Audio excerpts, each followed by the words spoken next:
Hello મિત્રો, જય માતાજી, જય દશરામ, જય દ્વારકાધીશ, હર મહાદેવ. કેમ છો મિત્રો? એકદમ મજામાં ને? તો ભાઈ આજે ફાઇનલી વરસાદ થઈ ગયો છે અને બિલકુલ વાવણી લાયક વરસાદ થઈ ગયો છે મિત્રો. એટલા માટે જ વિડીયો બનાવ્યો છે કે અમારે ભાઈ તો અહીં તો વરસાદ થઈ ગયો છે બરાબર.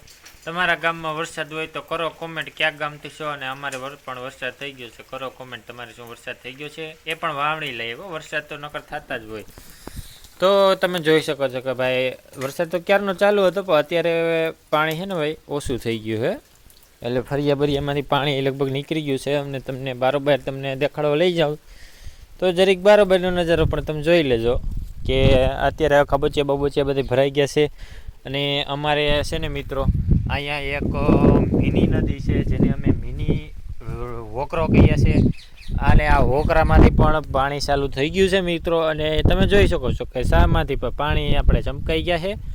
અને અહીંયા તો ભાઈ ડેમ ભરાઈ ગયો છે. ડેમ જોઈ લો તમે, દેખાય અહીં તો ડેમ ભરાઈ ગયો છે. ને ભાઈ આપણે જે ઓરવણું કરતા હતા એ નવ ત્યારે રહ્યા ને ભાઈ ત્યાં વરસાદ થઈ ગયો છે બરાબર. આ અમારા બે નટાણમાં રસોઈ વર્ગી ગયા છે. હજી 5:30 થયા છે, કેમ કે વરસાદ હજી આવ્યો નહોતો ને ત્યાં તો જીએબી વાળા કે અમે ભાઈ લાઇટ કાપી લઈએ. મેં કીધું કે વાંધો નહીં ભાઈ, કોઈક શોર્ટ સર્કિટ થઈને મરે કરતા તમે લાઇટ કાપી લો પ્રેમથી. એટલે આપણા કેવા ઉપર ભાઈ લાઇટ કાપી લીધી મિત્રો બરાબર. લાઇટ વહી ગઈ છે. હવે નક્કી નથી કે લાઇટ કઈ આવશે બરાબર. આમ ઘરમાં કરો ને તો મિત્રો લાઇટ વહી ગઈ છે. અને આપણે સીધો પંપ હતો ને ભાઈ, પંપને લઈ અને સીધો ચાલુ કરી દીધો પંપમાંથી લેપ. એટલે તમને આમ ડીમડી લાઇટ જેવું આમ ટૂંકમાં હાલે, બત્તીની જરૂર ના પડે. બાકી આવું અંજવારું પડે મિત્રો બરાબર.